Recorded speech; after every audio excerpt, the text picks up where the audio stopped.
Asdiqa, salam alaikum. Bonjour ou bonsoir les amis.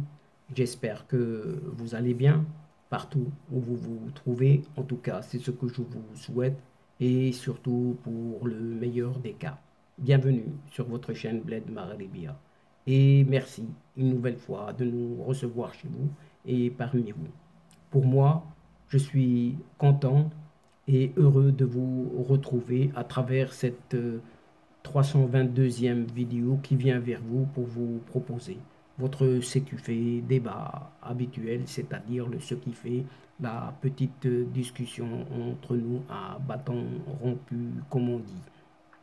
Et comme je n'arrête pas de le répéter à chaque séquence et avec un immense plaisir, votre CQFD de votre Bled Maghribia se consacre et se penche toujours sur cette actualité nord-africaine maghrébine pour venir vous la résumer tout simplement, brièvement, modestement, en quelques petits mots, quelques petites phrases bien choisies ici et là, justement de cette actualité de cette région méditerranéenne. Et le présent CQFD se consacre à ce pseudo-chef séparatiste qui accuse les pays arabes d'ignorer son fameux Polisario et de se ranger du côté marocain. Lors d'une conférence internationale, entre guillemets, qui n'a connu la présence d'aucune délégation officielle, oui, aucune délégation officielle, sauf celle de cette Algérie, bien sûr. Cet hérétique indépendantiste, donc ce chef du Polisario, a déploré le manque de solidarité arabe. Oui, le manque de solidarité arabe, pointant du doigt une injustice, entre guillemets, de ces mêmes pays arabes. Visant qui? Eh bien, visant son peuple sahraoui, comme si lui représentait ce peuple sahraoui. Alors qu'en Espagne, de l'autre côté, tout à fait du côté du nord cette fois-ci, en Espagne, toujours dans cette affaire de ce même dissident sécessionniste dont on en a parlé dans l'introduction au départ, cette ancienne ministre, oui, rappelons-nous-en, cette ancienne ministre des Affaires étrangères espagnole persiste et signe en saluant dans une expression que, on ouvre le guillemet et on les ferme tout de suite, les États qui prennent des décisions politiques sans avoir à se dénuder devant le monde, comme si elle ne s'est pas dénudée à un certain mois d'avril 2021 en autorisant justement ce séparatiste à venir soi-disant se soigner sur ce territoire espagnol. Mais commençons par le début, chers amis. Ce Polisario, oui, ce Polisario a déploré jeudi dernier le manque de solidarité arabe pour ses thèses séparatistes. En effet, intervenant lors d'une conférence internationale, enfin dite ainsi, qualifiée ainsi, conférence internationale arabe pour la solidarité avec le peuple, organisée dans les camps de Tindouf au Sahara oriental. Là aussi, rappelons-le aussi, ce supposé secrétaire général du Front Polisario, un certain Brahim Ghali, ou plutôt on devrait dire Mohamed Ben Batouche, a ainsi affirmé que le peuple sahraoui restait fidèle à son appartenance arabe, malgré le manque de solidarité arabe, justement. Et il poursuit le peuple sahraoui manque de solidarité arabe. Le peuple sahraoui manque de solidarité arabe.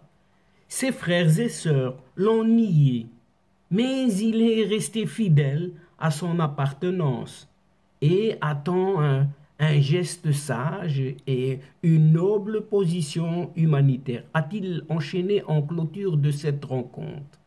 Comme ces Sahraouis qui normalement gouvernent, qu'ils gouvernent ou qu'ils considèrent qu'ils gouvernent, aller nier leur ethnie ou leur appartenance justement à ce grand peuple arabe.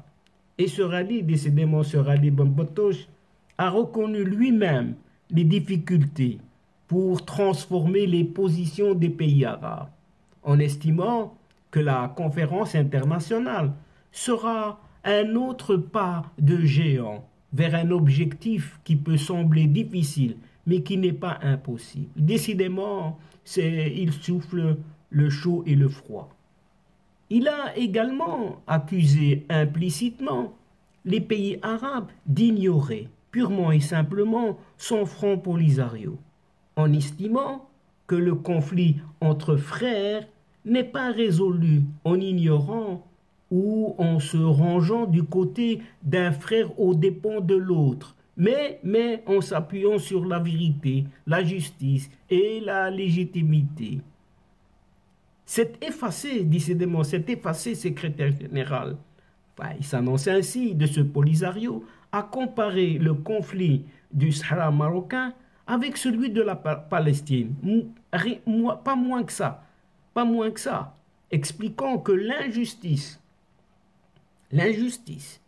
l'occupation, le droit et la légitimité sont les mêmes en Palestine, comme au Sahara marocain. Comme si le Maroc est un pays qui occupe ce Sahara au détriment de ce Polisario, alors qu'il n'occupe que son territoire historique de ses ancêtres. Et il continue de critiquer le traitement sélectif des conflits dans le monde. Toujours dans son discours, ce Bambotoche Rallye a également pointé de nouveau l'injustice arabe, visant le peuple sahraoui, qui souffre de l'injustice de ses proches et de l'ignorance de la communauté internationale. Ce mouvement séparatiste avait annoncé la participation de délégations de nombreux pays arabes et d'organisations de la société civile, alors qu'aucune participation arabe officielle n'a été enregistrée pour sa conférence, à l'exception bien sûr de cette Algérie, de cette Mauritanie, de cette Syrie. Aucun pays arabe ne reconnaît cette race. De plus, Nouakchott, mauritanien, Damas, Syrie, n'ont pas établi de relations diplomatiques avec ce mouvement séparatiste. En revanche, la plupart des pays arabes actifs reconnaissent la marocanité du Sahara. 5 d'entre eux, les Émirats arabes unis, la Jordanie, Bahreïn, les îles Comores et Djibouti, membres de la Ligue arabe, ont même décidé d'ouvrir des consulats dans les villes de Dakhla et Laayoune, alors que d'autres, notamment les pays du Golfe, tiennent à soutenir la position marocaine, notamment aux Nations Unies. Ce soutien arabe au Maroc se reflète dans les décisions de la Ligue des États arabes, qui délibérément ne discute pas du conflit du Sahara marocain lors de ces réunions, conformément à la position marocaine qui insiste sur l'exclusivité des Nations Unies dans la gestion de ce dossier.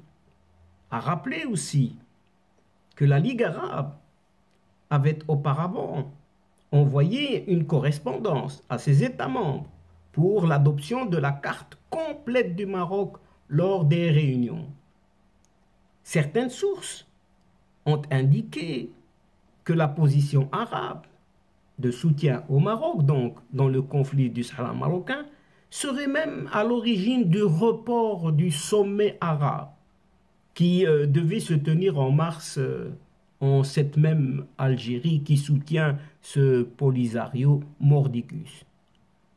Mais alors que du côté de cette fameuse affaire d'Israël, Bambotoche, en Espagne, rappelons-nous-en, cette ancienne ministre des Affaires étrangères espagnole, décidément, cette Arantxa González Laya, salue dans une de ses expressions favorites, en persistant et en signant à travers les propos suivants, disant les États qui prennent des décisions politiques sans avoir à se dénuder devant le monde. comme si elle ne s'était pas dénudée un certain mois d'avril 2021. En effet, presque 8 mois après son limogeage du gouvernement de ce Pedro Sanchez, cette ancienne ministre espagnole des Affaires étrangères continue et de défendre cette gestion de cet accueil le 18 avril 2021 en catimini, en cachette et sous une fausse identité de ce pseudo-chef du Polisario en Espagne. Ces décisions, oui, ces décisions, surtout cette entrée de Balbato Shrali, qui sont politiques, doivent être inscrites dans cet ordre. Ce sont ses paroles et elle poursuit. J'aime être respectueuse de la capacité des États à prendre des décisions politiques sans avoir à se dénuder devant le monde. C'est ce qu'a précisé cette Arantxa González Laya dans une interview accordée à la radio Cadena Ser. Cet ex-chef de la diplomatie a réitéré, comme si de rien n'était, à cette occasion, son plus grand respect pour le Maroc, comme si de rien n'était, oui. Et cela n'a pas changé, dit-elle, comme n'a pas changé la tradition non plus humanitaire de son pays, a-t-elle ajouté cette Arantxa González Laya. Oui, toujours cette Arantxa González Laya a estimé que cette hospitalisation de Brahim Ghali, d'Ibn Battuta, n'a pas rompu le dialogue avec le Maroc, en expliquant que les canaux de communication sont restés ouverts. Encore un mensonge, oui, une non-vérité. Une affirmation à prendre vraiment, mais vraiment, avec une extrême prudence, avec ce que dit cette Arantxa González Laya. Et contrairement à ce que dit cet ex-ministre espagnol, Arantxa González Laya, il n'y a pas de contact, il n'y a pas du tout de contact entre le Maroc et l'Espagne. Depuis le déclenchement de cette crise, avait indiqué le ministre marocain lui-même des Affaires étrangères, Nasser Bourita, le 23 mai dernier, dans des déclarations à un média français. Mais il faut savoir, tout de même, qu'il a fallu en effet attendre que cette Arantxa González Laya quitte le gouvernement, quitte en juillet dernier son gouvernement espagnol de coalition de gauche, pour qu'un début de dialogue puisse s'installer entre les deux pays, à savoir cette Espagne et le Maroc. Et donc, chers amis et chers adeptes de la chaîne, c'est ici que prend fin cette séquence sur ce flou artistique amené de nouveau par cette Arantxa González Laya. Nous prenons congé de vous, mais néanmoins, nous espérons vous retrouver très très bientôt avec un immense plaisir pour vous relater d'autres thèmes, d'autres sujets lors de prochaines vidéos de votre CQFD, c'est-à-dire ce qui fait discussion entre nous à chaque fois. Merci pour votre confiance, pour votre fidélité, votre patience et votre participation de nous écouter jusqu'au bout des séquences. Ces séquences qui attendent énormément de vous, surtout votre soutien en nous encourageant. Mais néanmoins, ne nous oubliez pas. N'oubliez pas de votre chaîne, de l'aider en vous y abonnant, très nombreux, afin d'être informés très rapidement, et ce, en toute primeur, bien sûr. N'hésitez surtout pas non plus de partager au grand maximum autour de vous les séquences vidéo de votre chaîne. Pour moi, il ne me reste plus qu'à vous dire au revoir les amis. Al-Asdiqa, salam alaikum wa rahmatullah wa barakatuh. À la prochaine fois et à bientôt. إلى اللقاء في حصة أخرى إن شاء الله مع السلامة.